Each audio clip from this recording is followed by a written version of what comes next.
Cassandra stands at a lavish charity auction, beaming. ₱100,000,000 para sa De La Cruz Foundation! Bagong record! Crowd murmurs approval. An elderly socialite claps. Ang galing ni Miss Cassandra! Elena enters, calm and elegant. The auctioneer clears his throat. Any other bids? ₱200,000,000. A collective gasp from the crowd.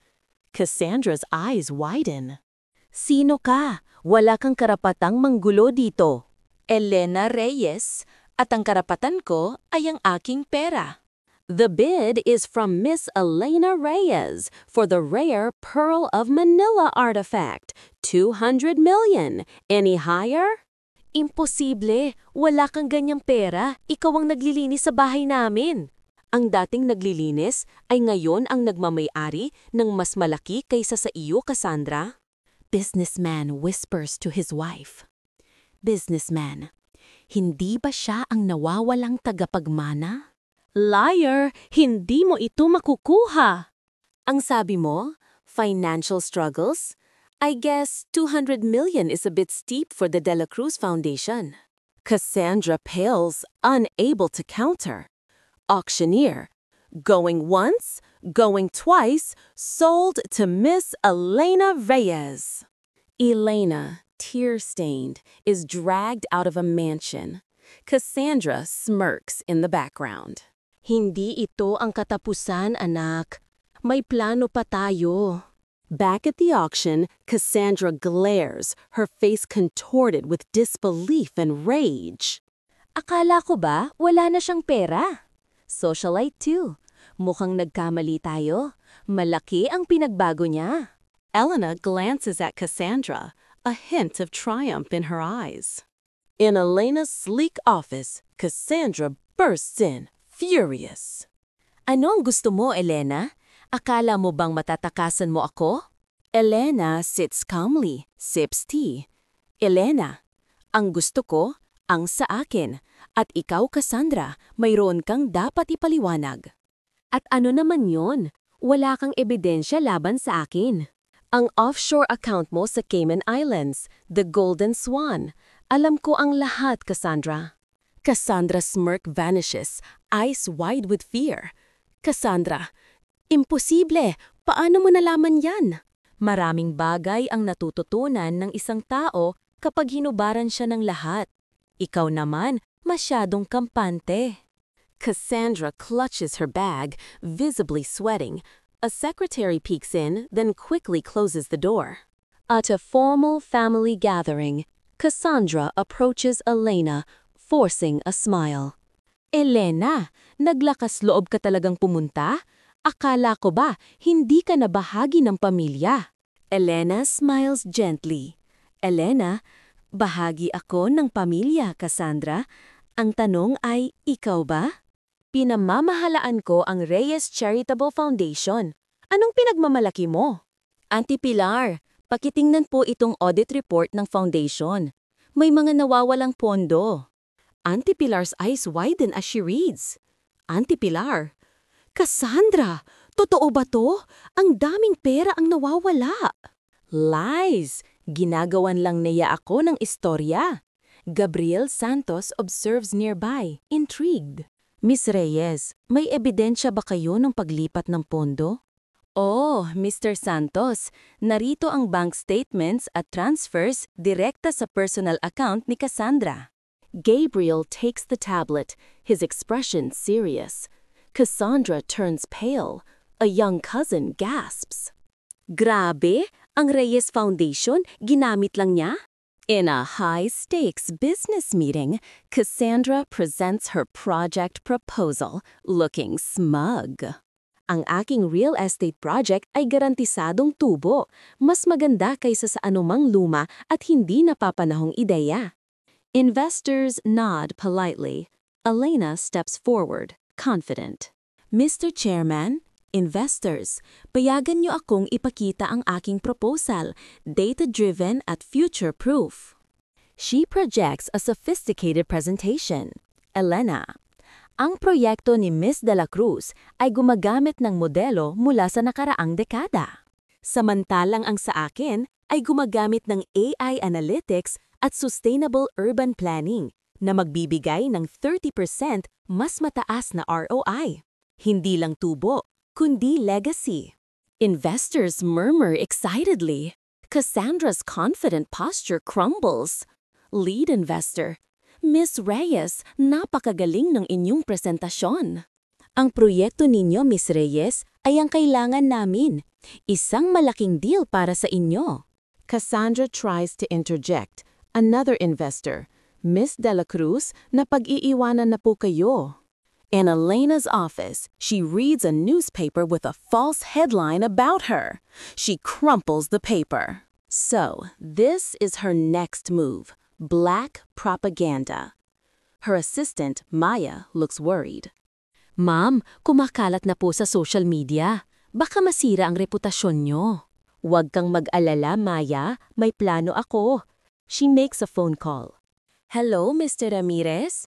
Mayroon akong impormasyon tungkol sa mga nakaraang petty frauds ni Cassandra de la Cruz. Oras na para ilabas. In a newsroom, a reporter reads a breaking story. Breaking news, mga aligasyon laban kay Ms. Cassandra de la Cruz lumabas. Mga kaso ng pandaraya sa maliit na negosyo muling binuksan. Hindi, paano niya nagawa yan?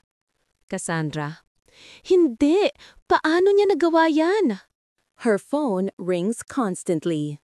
News anchor VO. Humihingi ng paumanhin ang media sa maling balita laban kay Miss Elena Reyes. In Elena's office, she reviews legal documents. Ma'am, may bagong legal notice po si Miss Cassandra? Hinaharangan niya kayo sa anumang mana dahil hindi daw kayo kinikilala ng family trust. Elena's expression hardens.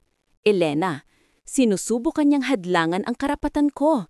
Hindi niya ako kilala.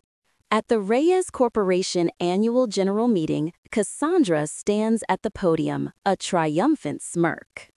Shareholders, board members, ang huling habilin at testamento ng aking tiyuhin ay narito. Malinaw na sinasabi, ako ang 100% nagmamay-ari ng Reyes Corporation. Dahil dito, si Elena Reyes ay hindi na bahagi ng pamilya at wala ng karapatan sa anumang mana. A ripple of murmurs through the crowd. Gabriel Santos looks uneasy. Elena stands, her voice powerful and commanding. Elena, Cassandra, masyado kang nagmamadali. Hindi pa tapos ang pagbasa ng testamento. Cassandra's smirk falters. Cassandra, ano? Wala kang karapatan. Lumabas ka. Ito ang tunay na huling habilin at testamento ng aking ama. Lihim na naitala at pinatuyanan ilang araw bago siya pumanaw. She opens the envelope. Aking ipinagkakaloob ang 65%, 65% ng lahat ng aking shares sa Reyes Corporation kay Elena Reyes sa kanyang trust fund. Gasps erupt throughout the hall. A board member drops his pen. Kasalanan! Peking dokumento yan! Niloloko niya kayo! Ang iyong mga dokumento, Cassandra, ang peke. Narito ang forensic report na nagpapatunayan. She projects a report. Gabriel Santos stands, addressing the board. Gabriel, mga miyembro ng board, ang katotohanan ay malinaw. Ang pandaraya ni Miss De La Cruz ay hindi na mapagtatakpan. Board members nod. Old shareholder, hindi tayo pwedeng magbulag-bulagan. Ibalik si Elena sa posisyon niya. Chairman ng board, sa kapangyarihan na ipinagkaloob sa akin, ibinoboto namin na alisin si Miss Cassandra de la Cruz sa lahat ng kanyang posisyon at titulo. Cassandra's arrogant smirk crumbles into a horrifying mask of despair. Cassandra, hindi, sa akin ito, akin ang lahat. She collapses, screaming in rage and despair. Security guards rush in. Security guard, Ma'am, kailangan niyo pong umalis. Cassandra is escorted out, struggling and screaming, her outfit a stark contrast to her humiliation. Elena watches, her expression cold, then turns to the cheering crowd. Elena, maraming salamat. Ang katarungan ay nananaig. In Elena's new office, loyal employees and family members congratulate her. Ma'am Elena, ang tagal naming hinintay ito. Salamat po at ibinalik niyo ang karangalan ng Reyes Corporation. Gabriel approaches Elena, a gentle smile. Gabriel, Miss Reyes? O dapat ko bang sabihing President Reyes? Tunay akong humahanga sa inyong lakas at talino. Elena turns to him, a subtle smile. Elena, salamat, Mr. Santos. Malaking tulong ang inyong suporta. Umaasa akong magkakaroon tayo ng pagkakataong magkakilala pa sa labas ng boardroom. Sana, ngunit marami pa akong dapat ayusin dito. Her focus remains on her mission. Elena sits at her desk, reviewing old, hidden ledgers of her father. She finds a cryptic entry. Isang lihim na sangay? Anong ibig sabihin nito? Reyes Corporation restored, but deeper secrets remain? Elena gazes out at the Manila skyline, a determined expression. This is only the beginning. Marami pa akong dapat alamin.